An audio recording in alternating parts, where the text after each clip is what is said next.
What is the voice inside your head saying about you right now? Is it kind? Is it patient?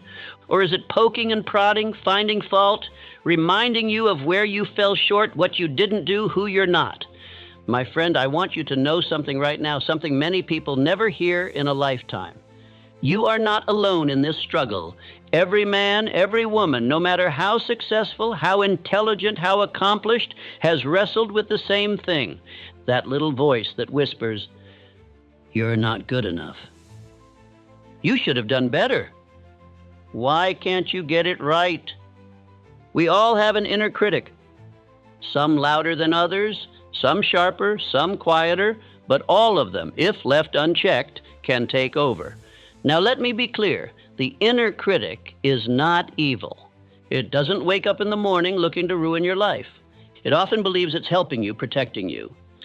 But it does so in the worst possible way, by keeping you small, by making you doubt yourself before you even begin, by replacing your imagination with hesitation. And I've seen it happen.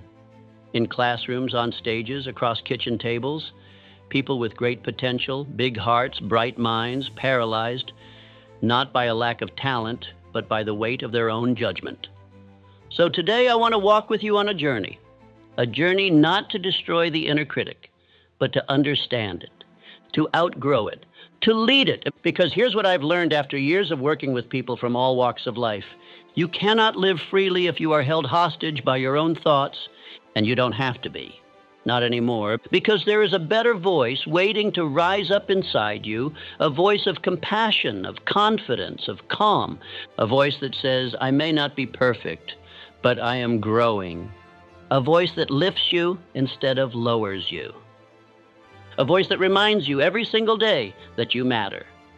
So if you've been walking through life with a harsh narrator in your head, if you've been second-guessing every decision, if you've been talking to yourself in ways you'd never speak to someone you love, this message is for you. This speech is for you. Together, we are going to break free. You are going to learn not only how to quiet the critic, but how to replace it with something far more powerful.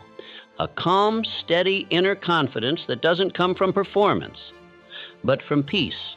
Because the moment you begin treating yourself with the same kindness you offer others, the moment you choose understanding over judgment, you will start to walk differently, think differently, and speak differently, and yes, live differently. So let us begin, not with noise or fury, but with a decision to listen closer to what we believe and quieter to what we fear. Because deep within you is a voice that already knows the way. Now that we've taken the first step together, let's shine a brighter light on the voice we're talking about. That inner critic, that ever-present narrator, that voice that won't stop talking. You know the one I mean. It shows up uninvited. It speaks up before you do. And worst of all, it never seems to say anything encouraging. It's the voice that says, "You're going to mess this up. Why did you say that? You always do this. They're not going to like you." That voice, it has a script, and it's been rehearsing for years. For some, it starts in childhood. A parent, a teacher, a bully who said something cruel, and we believed it. For others, it begins with a failure, a moment of embarrassment that left a scar. And for many, it's just the accumulation of messages over time, little jabs, subtle judgments, until suddenly we've internalized a voice that doesn't even sound like us. But here's the truth I want you to hear clearly. That voice is not you. Let me say that again, because it matters. That voice is not you. It may live inside your head, but it did not begin in your heart. It may echo in your thoughts, but it is not the voice of your true self. And yet, if we're not careful, we begin to follow it like it's the gospel truth. We let it dictate how we walk into rooms, how we speak up in meetings, how we dress, how we act, how we love. And that, my friend, is a quiet tragedy. Because you are not meant to live your life narrated by a critic. You are meant to live your life narrated by clarity, by compassion, by courage. But first, you must recognize when the critic is speaking. You must learn to catch it in the act. Because the most dangerous voice is not the one that shouts. It's the one that whispers in a tone so familiar, we stop questioning it. Let me tell you about a man I once worked with. His name was Thomas. Thomas was bright, capable, well-educated, and yet he could never seem to move forward. He'd start a project, then doubt it. He'd get an idea, then talk himself out of it. He'd go to speak, then second-guess the words before they left his lips. He came to one of my seminars and asked me, "Dale, why do I keep getting in my own way?" I said, "Tell me, when you have a new idea, what's the very first thing you hear in your head?" He said, "Honestly, I hear, that'll never work." I nodded. "And if you get a compliment?" "I hear, they're just being nice." "And when you make a mistake?" He sighed. "I hear, of course, typical." I looked at him and I asked, whose voice is that? He paused, thought, and said, "I'm not sure, but I don't like it." I said, "That's the first step. You're becoming aware that your mind has been giving a microphone to the wrong speaker." And I'll tell you what happened with Thomas. Once he began to notice the critic, he began to name it. He gave that voice a character, a separate identity. He even called it the old radio, because, as he put it, it's always on, always negative, and never playing anything new. And that small shift changed everything. And you see, once you can see the critic, you no longer have to be the critic. You can take a breath, step back, and say, "That's not truth, that's just the old radio again." And suddenly its power weakens. Why? Because awareness interrupts automaticity. When you shine the light of consciousness on unconscious patterns, they lose their grip. And here's where we take it a step further. You don't just notice the voice, you start to question it. Where did it come from? Whose words are you repeating?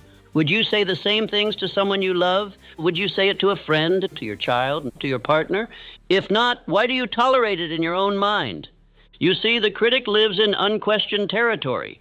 It thrives when you mistake it for wisdom, but it crumbles when you meet it with curiosity. Let me be practical with you now. Here's something you can do the next time the critic speaks up. Step 1, catch it.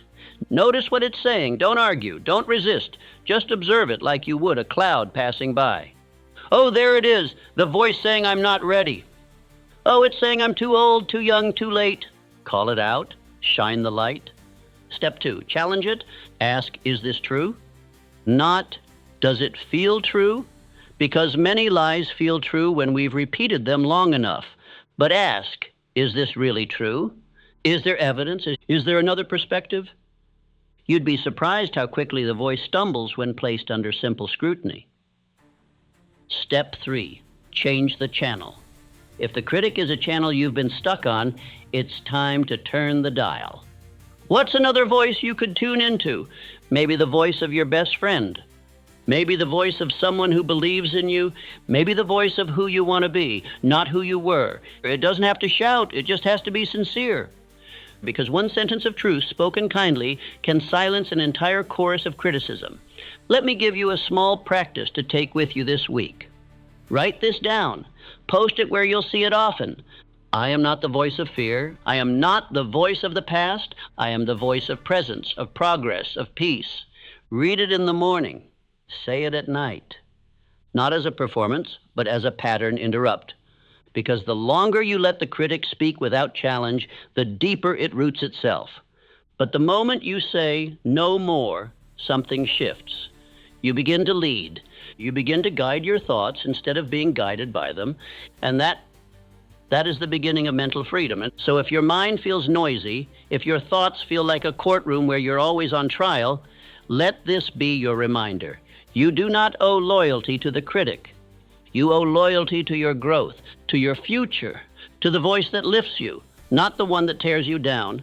And that voice, that new voice, it's waiting for you. Let's go meet it. Now that we've seen the critic for what it is, that voice in your mind that does not represent the best in you, we must ask a very honest and very important question. Where did it come from? Because when we understand the root, we can finally stop being ruled by the fruit. You see, no voice just appears out of thin air. It's planted, it's watered, it's grown over time, and often without your permission. Let me tell you something I've come to believe through years of study and stories from all walks of life. The inner critic is rarely your voice. It's an echo. It's a shadow. It's the sound of old fears wearing your face. Sometimes it's the voice of a parent who meant well, but held a standard you could never reach. Do better, be perfect, don't mess up. Sometimes it's the tone of a teacher who criticized instead of encouraged, or a peer who teased you, dismissed you, embarrassed you at a moment you were still forming your view of yourself. And in some cases, it's culture, it's society, and it's the world whispering that unless you look a certain way, perform a certain way, achieve a certain level, you are not enough. Over time, what was once an external judgment becomes an internal narrative. You begin to carry it, not because you chose to, but because no one ever told you. You can put it down. Let me give you an image. Imagine you're walking down a road, and as you walk, people hand you coats. One person gives you a coat of shame, another a coat of fear, a third a coat of perfectionism. Each one says, "Here, wear this. It will help." You put it on. It feels heavy, but you don't want to question it, and you keep walking. More coats, more layers, more weight. Before long, you forget what your own shoulders feel like. You think the heaviness is you. You forget you're wearing coats that don't belong to you at all. That's what the inner critic is, the coat. A layer, an outdated uniform that no longer fits the life you're trying to live. Now let's look deeper. Where does this inner voice get its energy? Why does it show up so often and so loudly? One word: fear, fear of failure, fear of rejection, fear of embarrassment, fear of the unknown. Let's be clear about something.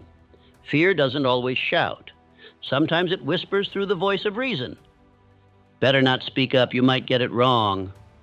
Play it safe, you don't want to look foolish. Wait until you're ready, you don't want to regret it. It sounds smart, responsible, mature, but it's just fear wearing a disguise. And that fear, it feeds the critic. Because the critic's job, as it sees it, is to keep you safe. Safe from failure, safe from embarrassment, safe from risk. The problem? It doesn't know the difference between discomfort and danger. Let me explain. Years ago, I met a woman named Clara. Clara was one of the most gifted artists I had ever met. Her drawings were filled with such life, such detail, such emotion, and yet no one had ever seen them, not even her closest friends. When I asked her why, she said, "Because I already know what people would say." I said, "You've shown no one." She nodded. "But I've played the conversation in my head 100 times. I leaned forward. "And what if you're wrong?" She paused. No one had asked her that before. That's the danger of the critic. It doesn't need evidence, it just needs repetition. Say something to yourself often enough, and it starts to feel like truth. But truth is not what's repeated. Truth is what stands up under light. And here's the biggest lie the inner critic tells. If I just think long enough, worry hard enough, criticize deep enough, I'll gain control. But my friend, control is not clarity. Presence is clarity. The critic believes it can plan, prevent, perfect its way to peace. But peace doesn't come from control. It comes from letting go of the illusion of control.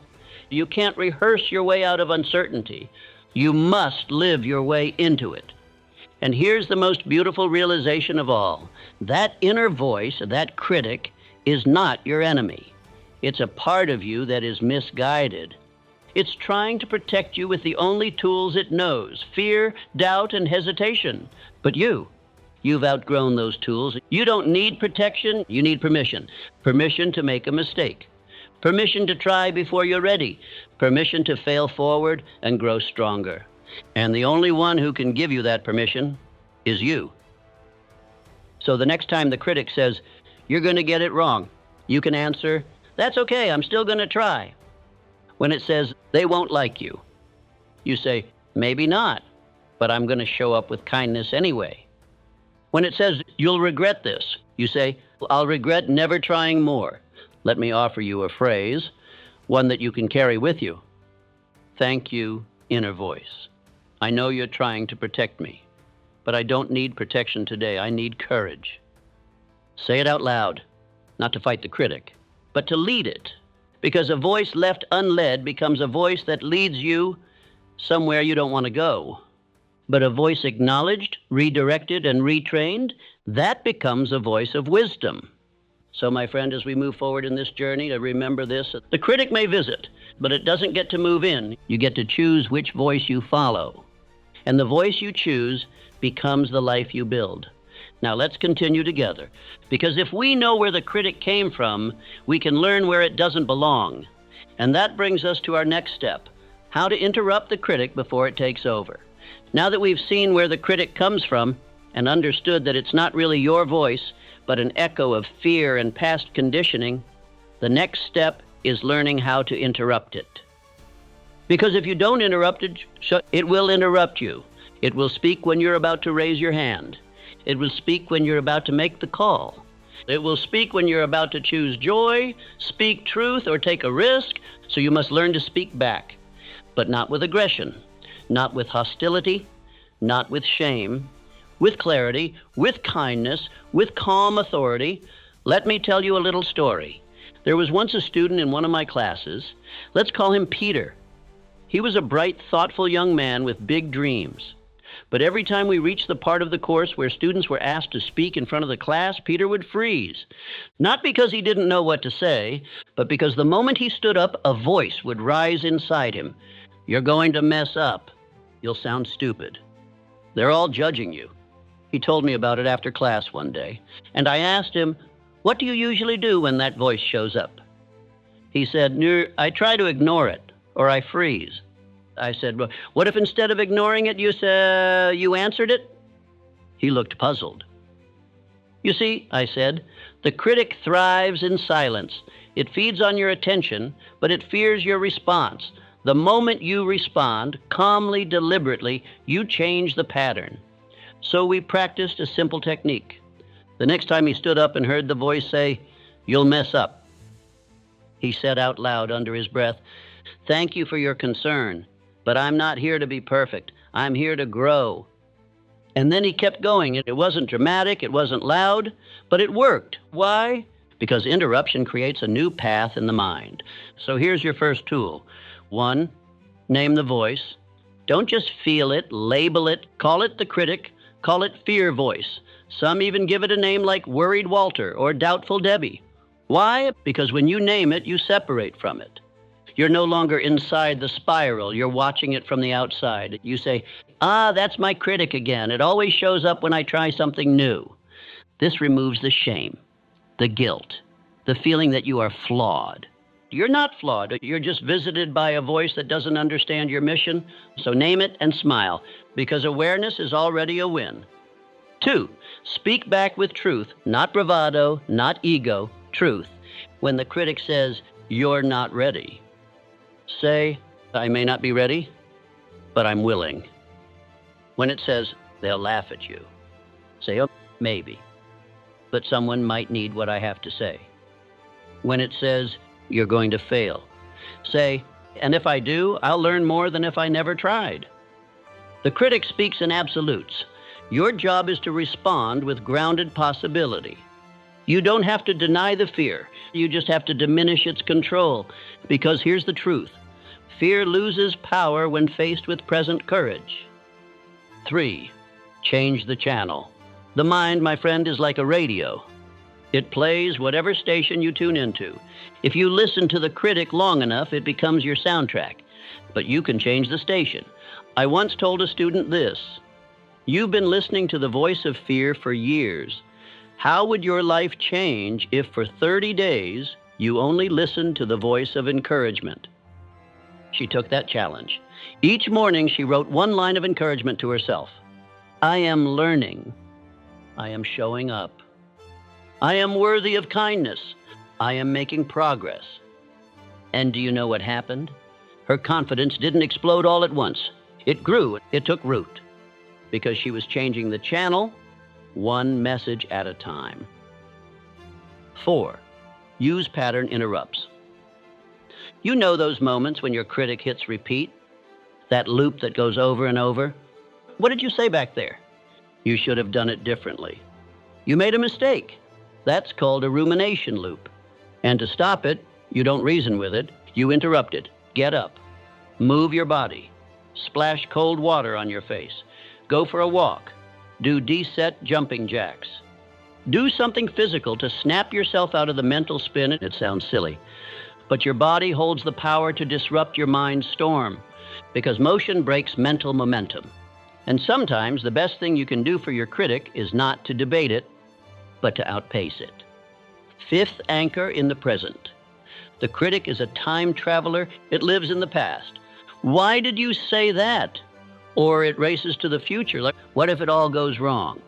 But the only place it doesn't live is here. And here, the present moment, is the only place peace exists. So learn to anchor yourself. When the critic starts chattering, come back to your senses. What do you feel beneath your feet? What do you see in front of you? What can you hear right now? Breathe in and out. Even 10 seconds of presence can silence 10 minutes of mental noise. Because when you're present, fully here, the critic has no air to breathe. Let me say this plainly. You don't fight the critic by hating it. You quiet it by leading it. You show it a new way. You remind it that you are no longer a child seeking permission. You are a person with purpose, with progress, with enough courage to try. And that trying, that rising, that showing up in spite of the voice is where your freedom lives. So the next time the critic knocks, open the door, thank it for its concern, then kindly, calmly, and confidently say, I'm doing this anyway. Now that we've learned how to interrupt the inner critic, the next step is even more important. You see, you can't just silence one voice and leave the space empty, because if you do, that old voice, the one of doubt and fear, will come rushing right back in to fill the vacuum. So what do? We replace it. We install a new voice, one that empowers, not discourages, one that speaks with truth, not terror, one that builds, not breaks. And let me tell you, this voice is not imaginary. It already exists inside you. You've just forgotten how to listen to it. I once had a gentleman named George in one of my human relations classes. George was a hard worker, a father of 3, the kind of man who took care of everyone but himself. And when it came time to introduce himself in class, he stood up and said, I'm just a boring guy, not much to say. And I stopped him right there. I said, George, if you heard your child say that about themselves, what would you say? He smiled nervously and said, I'd tell them they're wrong. I'd tell them they matter. And I looked him in the eyes and said, then it's time you spoke to yourself the way you speak to them. Because here's the truth. You are not born with a critic. You are born with a voice of kindness, a voice of truth, a voice of possibility. That critic, it was learned. But what is learned can be unlearned, and what was buried can be revived. And let's talk about how to do that. 1, identify the voice you want to hear. Before you can replace the critic, you must ask, what kind of inner voice do I need? Not want, need. Do you need a voice of encouragement, a voice of calm, a voice of gentle truth? Define it. Because clarity gives birth to change. Write it down, visualize it, give it texture and tone. For example, my new voice sounds like a wise mentor, calm, grounded, uplifting. When I mess up, it doesn't attack, it teaches. When I succeed, it celebrates. When I hesitate, it nudges. And most of all, it speaks with compassion. Because here's something most people forget. Compassion is not weakness. It is strength directed inward, and it's exactly what you deserve. 2, create your go-to replacements. Now, this is where we get practical. Let's create a short list, a set of replacing statements. These aren't cheesy affirmations. These are truth-based responses to the critic's most common lies. Let's go through a few examples. Critic, you always mess things up. Replacement, I've made mistakes, and I've learned, and I keep showing up. That's strength. Critic, they're going to think you're stupid. Replacement, I don't control what others think, only how I show up, and I choose honesty. Critic, you're not ready? Replacement, no one ever feels ready. Action builds readiness. Now, don't just read these once. Practice them, speak them, write them down, put them on your mirror, on your phone, in your wallet, because when you speak new truths over and over, you start to believe them. And belief creates behavior. 3, record a voice that encourages you. This one may sound unusual, but it's powerful. I once had a student who struggled with harsh self-talk so badly, she recorded my voice reading her encouragement list. She'd play it every morning for 30 days. After a while, she said something I'll never forget. It stopped sounding like you and started sounding like me. That's the goal. To make your new inner voice so familiar, so rehearsed, so grounded, that it replaces the old by sheer repetition. You could do this yourself. Record your own voice reading your replacement truths, or ask someone you admire to help. You're not just rewiring your thoughts, you're reclaiming your mind. Fourth, model the voice you needed as a child. Let me ask you something. What kind of voice did you need growing up? Did you need someone who said, "You don't have to be perfect, just brave"? Did you need someone who said, "Your feelings matter, your mistakes don't define you, you're more than your achievements"? Then become that voice and for yourself. Speak to your inner child the way you would speak to your own child. And I promise you, something sacred happens. You begin to heal. You begin to soften. You begin to trust yourself again, because the voice you always needed has been within you all along. 5, celebrate the wins, even the small ones. The critic thrives in failure, but the kind voice, it thrives in celebration. So every time you do something courageous, however small, take a moment, smile, speak kindly, and say, "Well done, that took courage." Even if no one else notices, you notice. And in doing so, you send a signal to your brain, this is who we are now. We rise, we try, we lead with love. Let me end this part with a truth I've seen proven 1,000 times over. The loudest voice in your head will shape your life. If that voice is cruel, you shrink. If that voice is kind, you grow. So choose carefully, and if you've listened this far, I believe you've already made the choice. You're replacing shame with grace, fear with truth, judgment with growth, and from this new voice, everything begins to change. So we've named the critic, we've learned how to interrupt it, and we've begun to replace it with a voice of truth, warmth, and encouragement. Now we arrive at the most essential part of the journey, the daily practice. Because let me tell you, my friend, there is no change without repetition. You cannot read one sentence of kindness and expect it to undo a lifetime of criticism. You cannot speak one gentle word and assume it will silence the noise forever. Number. The critic is persistent, not because it is stronger than you, but because it is familiar. And the only thing that ever replaces familiarity is practice. Let me share with you a story, one I've told many times. There was a young woman named Clara in one of my evening courses, a brilliant thinker, thoughtful, driven, capable. But she could barely speak a sentence without apologizing for herself. I know this might sound dumb, but I probably shouldn't be saying this, but every sentence was laced with hesitation, every idea wrapped in apology. So one day I gave her a challenge.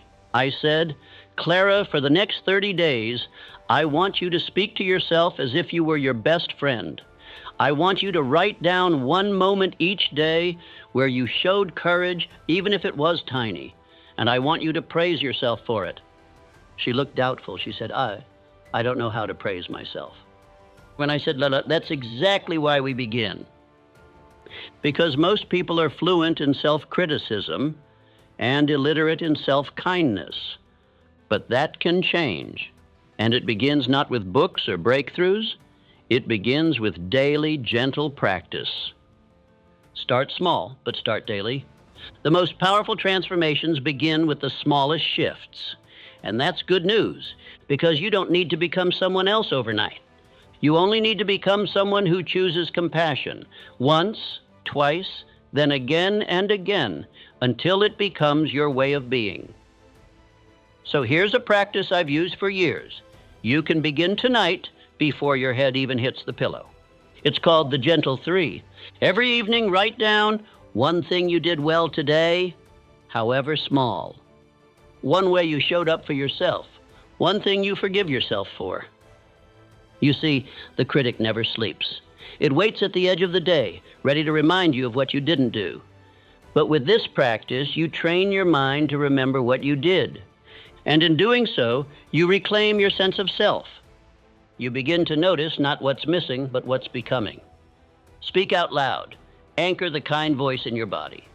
Now, I know this may feel strange, but it's powerful. Speak your affirming words out loud. Why?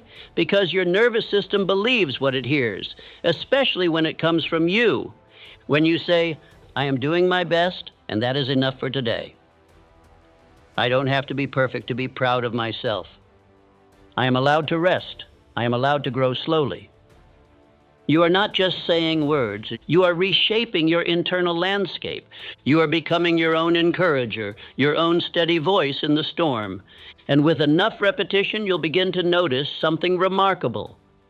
That voice you once had to force becomes the voice that naturally shows up when life gets hard.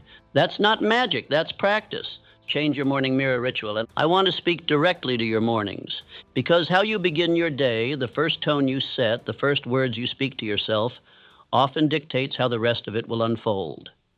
Too many people wake up and immediately think about what's wrong, what they didn't do yesterday, what they fear today, what might go wrong tomorrow. And the critic, it loves the morning. It slips in before we've even had our first cup of coffee. So here's my invitation. Interrupt that pattern. Before you pick up your phone, before you replay the anxieties of the day, walk to your mirror, look into your own eyes, and say something that affirms who you are. It doesn't have to be profound, it just has to be true. I am trying, that is enough. I don't have to fix everything, I just have to show up. Today I will treat myself with the same kindness I show others. Say it. Say it like you mean it. And if you don't believe it yet, say it until you do. Because belief is a seed. Water it daily and it grows. Build an environment that reflects your healing. Let me tell you something I've seen again and again. You cannot nurture a kind mind in a critical environment. That includes the people around you, the content you consume, the voices you allow into your space. If you are surrounded by people who tear others down, criticize everything, gossip, mock, belittle, that atmosphere will choke your growth. So create a space, and even a small one, that protects your peace. Read words that uplift you. Listen to voices that encourage you. Spend time with people who speak with grace. And above all, speak of yourself the way you'd want your child to hear you speak of them. Because the inner voice takes its cue from the outer world. Make sure that world reflects the love you're learning to give yourself. Let repetition build the new default. Now, I want you to hear this next part clearly. There will be days when the critic returns, days when the voice of shame sneaks in through the back door, and you'll feel like you've taken 3 steps back. But don't believe that lie, because transformation is not a straight line. It's a spiral. You return to the same places, but from a higher level of awareness. So when the critic returns, you will not panic. You will not despair. You will do what you've practiced. You will breathe. You will name it. You will replace it. And you will move forward. Because now you know the way. You have the tools. You've made compassion your default setting. Not because it's easy, but because it's true. And my friend, when truth becomes your foundation, the critic loses its home. You don't have to be perfect to be free. You only have to be practicing. And with each practice, you build something beautiful. Not just confidence, but character. Not just peace, no, but purpose. So carry on, not with haste, but with hope. And as we move into the final part of our journey together, I invite you to pause, to reflect, and to ask, what kind of person am I becoming now that I've learned to speak with kindness? We have come far, my friend, from naming the critic to challenging it, from learning daily compassion to practicing presence. Now we arrive at the final and most profound transformation, becoming your own ally. This is not a moment. It is not a tactic. It is an identity. And when you cross this threshold, everything changes. You no longer simply fight off the inner critic. You replace it. You no longer merely defend yourself from judgment. You begin to build trust from within. This is the shift from self-judgment to self-trust, from reacting to your thoughts to directing your thoughts, from fearing your mind to leading it. And it begins, as all change begins, with a vision. Imagine your life with an inner ally. Close your eyes if you can. Now imagine the voice in your mind is not hostile, not critical, not weary with judgment, but calm, encouraging, steady. Imagine waking up, and instead of thinking, I have so much to do and I'll probably fall short, you hear, let's do our best today, one step at a time. You've done hard things before. Imagine making a mistake and hearing not ridicule, but compassion. That didn't go as planned, but this is how we learn. Let's figure it out together. Imagine looking in the mirror and seeing not just your flaws, your fatigue, your regrets, but also your strength, your growth, your light. Look at you, still showing up, still trying. I'm proud of us. That is the power of becoming your own ally. It doesn't mean you never feel doubt again. It means you have a new default response to it. Kindness, clarity, courage, and when that becomes your baseline, when the voice inside you cheers for your progress instead of punishing your imperfections, you begin to feel something most people spend their lives chasing: peace. The inner critic was never you. Let us pause here for a moment of truth. The critic in your mind, it is not you. It may sound like you. It may use your voice. It may even speak your language. But it is a learned voice. It is a voice shaped by fear, by repetition, by old wounds. It is not the voice of your soul. Your true voice is wiser. Your true voice is warmer. Your true voice says things like, you are learning, you are growing, you are enough. And every time you speak to yourself with kindness, you bring that true voice to the surface. You let it take root. You let it lead. You are not your thoughts. You are the one who notices them. And now that you're aware of that, you have a choice. Let the voice of the past guide your future, or speak new words that build a new future. From self-judgment to self-trust. Trust is not built in a day, but it is built daily. So if you want to become your own ally, here is what I recommend. Start showing up for yourself like you would for someone you love. That means follow through on small promises. If you said you'd go for a walk, go. If you said you'd rest, rest. Speak kindly when you stumble. Say what you'd say to your best friend. Make time for joy, not just productivity. Joy is what reminds you you're alive, and keep a list of wins. Every week, write down 3 moments you're proud of, no matter how small. Because with every act of follow-through, with every moment of mercy, you send a message to yourself. I can count on me. And that, my friend, is self-trust. Not bravado, not ego. It's just a quiet, unshakable knowing that says, I am safe with myself. And let me tell you, when you feel safe with yourself, the whole world becomes a little less threatening. Recap and repetition, the truth you must remember. Now, let us take a breath, because we've covered much ground. Let us repeat these truths so they land deeper each time. Say them with me now. I am not my thoughts. I am capable of growth. I am worthy of peace. Again, I am not my thoughts, and I am capable of growth. I am worthy of peace. Say it again and again until the critic begins to grow quieter. Say it until it becomes familiar, until it becomes real. Not because repetition is magic, but because repetition is how the mind learns to trust new truths. The critic got strong through repetition.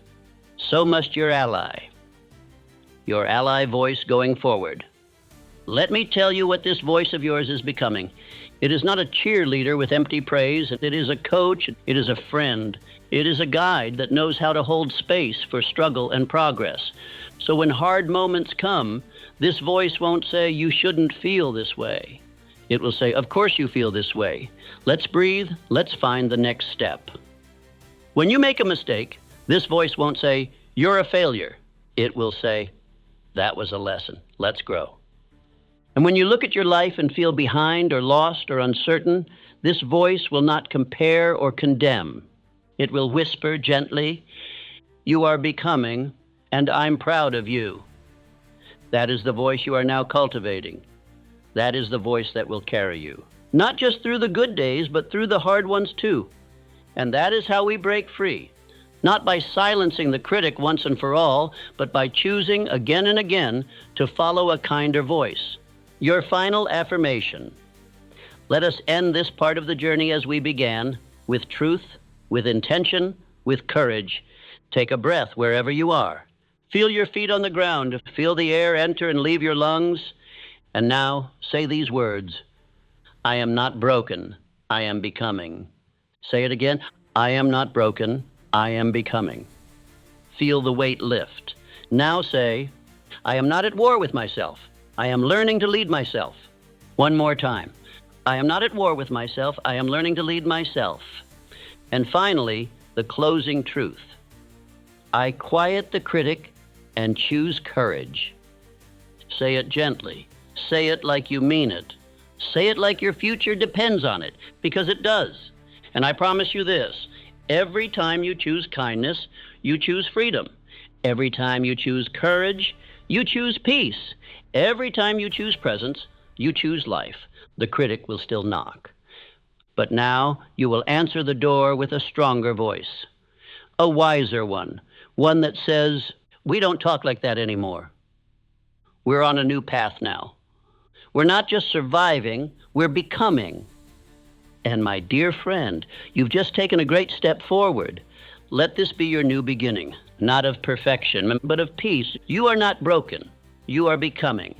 And the person you're becoming is worth everything.